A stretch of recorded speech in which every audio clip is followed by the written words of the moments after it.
Cari telespettatori, capitolo dedicato all'agricoltura, lo facciamo insieme al nostro super esperto, il Presidente Betto, ben ritornato, Presidente CIA Padova, Roberto Betto, che in questo periodo comunque sta lavorando e quindi il settore agricolo continua a lavorare, continua ad operare, sia sotto il profilo di vicinanza alla politica nei limiti in cui puoi farlo per sollecitare determinati provvedimenti, sia perché comunque l'agricoltura va avanti, quindi bisogna continuare ad operare, anche se ci sono alti e bassi, li abbiamo già analizzati parecchie volte. Allo stato attuale, come ravvede la situazione per quanto riguarda il piano nazionale per l'agricoltura e quindi di sostegno a questo settore che comunque ne ha bisogno, perché in agricoltura ci mettiamo dentro gli agriturismi che in ogni caso stanno risentendo in qualche modo sia per la ricettività di tipo ristorazione che quella invece ricettività tra virgolette alberghiera, a parte che ci deve essere un provvedimento forse che uscirà anche in regione.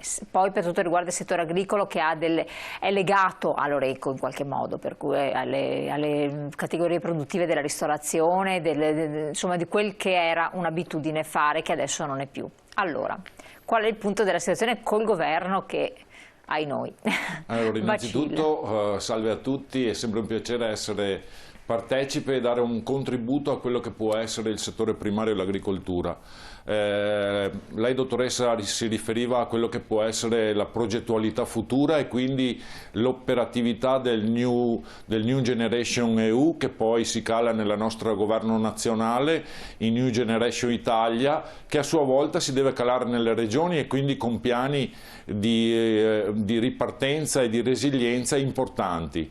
Noi dell'agricoltura siamo convinti che con le normative della Comunità Europea, in cui le risorse che ci vengono messe a disposizione dobbiamo rispettare gli obiettivi che ci siamo posti per il 2030 e per il futuro 2050, e noi crediamo che la trasformazione verde debba includere e dare una priorità anche a quello che è il settore primario e all'agricoltura, perché l'agricoltura anche nell'ultimo anno di grandissima difficoltà sanitaria dovuta alla pandemia e al Covid che ci ha visto tutti a livello globale protagonisti, l'agricoltura non si è mai fermata e quindi ha dimostrato non la resistenza ma bensì l'utilità che ha all'interno di una società. Il nostro principio sicuramente deve partire con progetti futuri, con una visione concreta e pratica di dove vogliamo collocare le risorse senza sperperarle nelle burocrazie e nei cavilli che per moltissimi decenni questo è stato fatto, e non accuso nessuno, però dico che bisogna avere una visione diversa in cui l'agricoltura deve essere centrale nel rispetto di quello che può essere il territorio e nel rispetto di quello che può essere il sociale. Noi della CIA Agricoltori Italiani siamo convinti che questa battaglia si possa veramente vincerla e far capire anche insieme alle altre categorie economiche in un concetto di inclusività che le basi, le fondamenta chiare ce le abbiamo purché mettiamo in campo energie, forze e risorse economiche spese in maniera adeguata. Ricordo che l'agricoltura è un settore non chiamato a caso il settore primario, perché oggi investiamo anche in digitalizzazione, in innovazione, in ricerca, ma però se noi non mangiamo, non abbiamo l'opportunità di utilizzare il nostro cibo in maniera corretta, sicuramente tutte le altre mansioni non le possiamo mettere in campo. Ecco, c'è stato, quindi è ovvio che è un settore fondamentale, poi le conseguenze si vedono anche nell'immediato, se non funziona, se non è sostenuto opportunamente, tant'è vero che è il settore primario, quindi ci sarà una ragione, però c'è stato un incontro con il Premier da parte del Presidente vostro nazionale di CIA, in cui è stato sollecitato in qualche modo, se poi sarà nuovamente il Presidente del Consiglio, no? Insomma comunque il governo è stato sollecitato a prendere in mano la situazione per queste risorse che arriveranno dall'Europa e dedicarle anche al comparto agricolo, perché poi si rischia che i soldi arrivino, se devono arrivare, perché altrimenti siamo nei pasticci, però possano non coinvolgere tutti i settori nel modo opportuno, e ci sono state delle voci, dei capitoli che sono stati sottolineati e ritenuti importanti e strategici su cui fare investimento. Io qua vedo recupero dei fabbricati, certo, rinnovo del parco macchine, ammodernamento infrastrutture varie, ma anche tecnologia.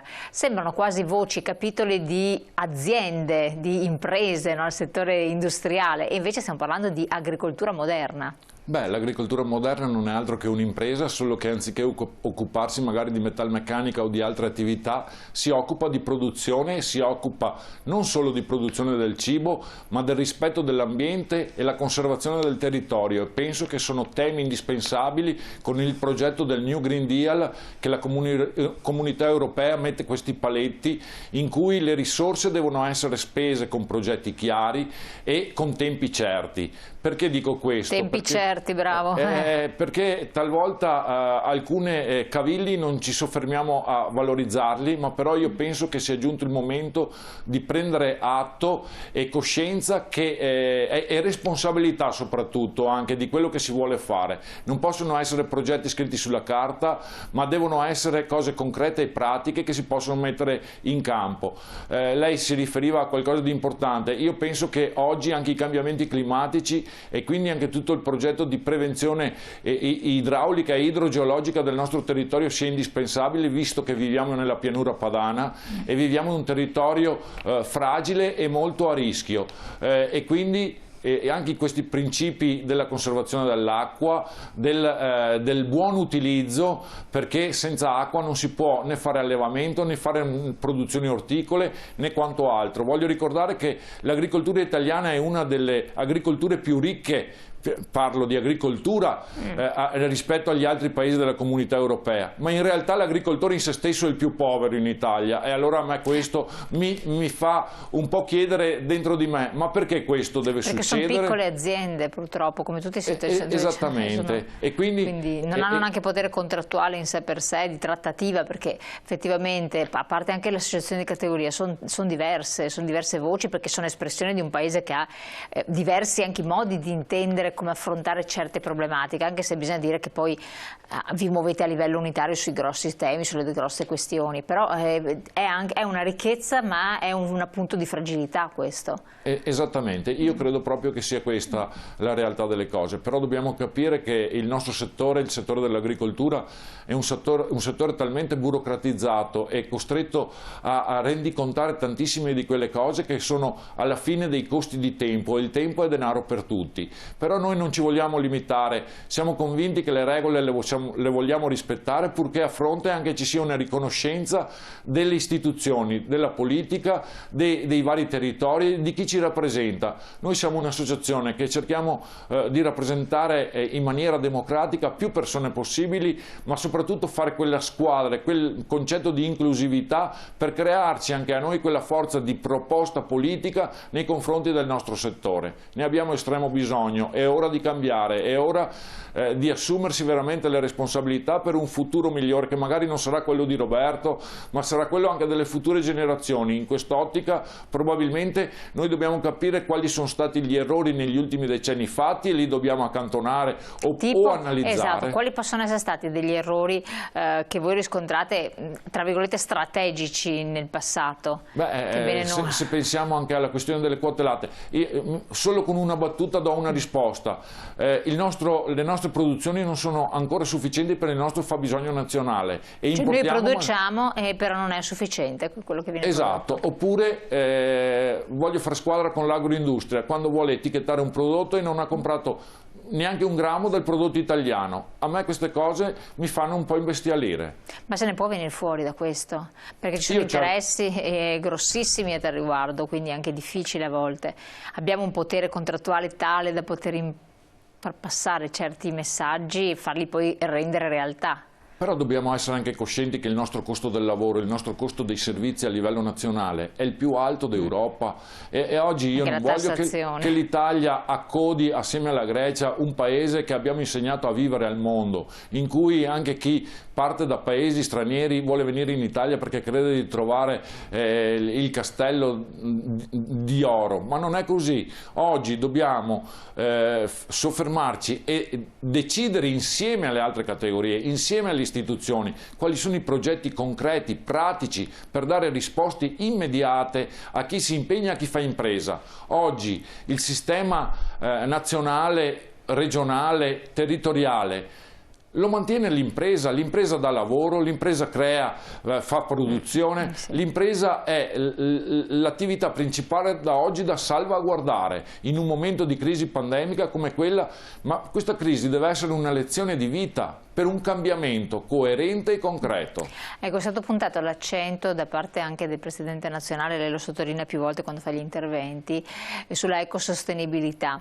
Quindi da un lato l'inclusione, che comporta anche inclusione di giovani, tra l'altro nel settore agricolo, che è una cosa auspicabile in modo che possa poi passare questo messaggio che è un settore che vabbè, non darà da arricchirsi, però dà modo di vivere a contatto con l'ambiente che poi non danneggia la salute. Quindi l'ecosostenibilità e lo sviluppo sostenibile diventano dei punti cardine su cui lavorare, ma è possibile farlo mantenendo la produttività secondo le richieste, perché come diceva per esempio il mercato del latte non sopperisce alle istanze del nostro paese, ma se io lo rendo ancora più sostenibile riesco a sopperire oppure ne produco di meno, perché vuol dire sostenibilità vuol dire tanti passaggi. Certo, ma io credo che i nostri settori dell'agricoltura, se fossero tutelati nella maniera adeguata, sicuramente possono dare risposte immediate. Faccio un piccolo appello: nel 2020, non so se grazie alla pandemia o alla crisi economica che abbiamo vissuto, però anche nel nostro territorio 160 aziende sono state costrette a chiudere. Allora, Dove queste in provincia? In provincia, sì, fra tutte le associazioni, non è che sono tutte della CIA Agricoltori Italiani, però in una indagine di Veneto Agricoltura questi sono i dati che ne sono usciti. Quindi provincia di Padova 160 aziende agricole. Tantissime sono, c'è un piccole, numero. Medie o grandi che siano, non ha nessuna importanza, vuol dire che la PIL, e magari fra queste ci sono anche quelle dei giovani che 4-5 anni fa si sono magari insediati in agricoltura e poi hanno toccato con mano che magari la gratificazione del loro impegno era scarso e quindi non dava risposte anche dal punto di vista economico e reddituale, perché il concetto è il reddito troppo basso rispetto al contributo che si dà, che non è un contributo intrinseco per l'impresa se stessa, ma anche collettivo del consumatore finale,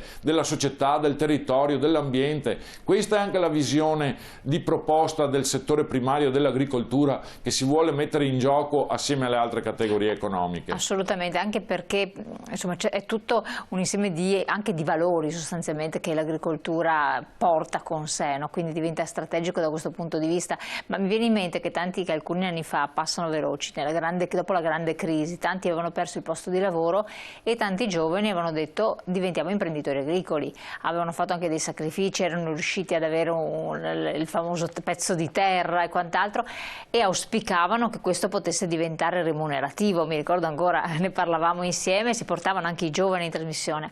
Parliamo di 10 anni fa, dottoressa? 10 anni fa e sono volati. Anche oltre forse 2008-2010 con l'arco temporale. E adesso lì, tirando una riga magari molti di loro non hanno ottenuto quello che auspicavano, che speravano, per carità, forse hanno galleggiato però. Vuol dire che alle origini però avevamo messo delle basi progettuali che non erano coerenti con quello che doveva dare la risposta dell'investimento che si andava a fare. Allora su questo tipo di scelte oggi è giusto riflettere, condividerle con gli altri e decidere quali sono le strade giuste da imboccare. Quindi dare anche un supporto di consulenza a chi vuole restare nel settore agricolo per non commettere errori grossi. È indispensabile, la consulenza è una cosa che a nostro avviso come CIA Agricoltori Italiani riteniamo indispensabile oggi in un mondo innovativo. Quindi non si fa più come una volta mi cimento, mi butto anima e corpo e vado avanti, no. No, oggi abbiamo anche degli strumenti, abbiamo tutto il pacchetto del digitale che ci può economizzare quelle famose in cui tanti anni fa ci dicevamo, no, le 100 giornate operative per gestire la burocrazia di un'impresa agricola. Oggi abbiamo degli strumenti per economizzare, però dall'altra parte anche noi del mondo agricolo riteniamo che la semplificazione, ringraziamo noi perché abbiamo l'opportunità e gli strumenti per poterla utilizzare, però anche dall'altra parte servono meno occupazione nelle istituzioni pubbliche per gestire quelli che sono i dati, perché anche questa deve essere la realtà, perché oggi con cosa ci scontriamo? Ci scontriamo con redditi di cittadinanza, ci scontriamo con proteste per i contratti di lavoro degli operatori pubblici, ci scontriamo con delle realtà che sono insostenibili per chi fa impresa e chi vive nel territorio o a livello nazionale. Assolutamente sì. Allora riflettiamo su questo, andiamo in pubblicità, poi ritorniamo con voi tra poco.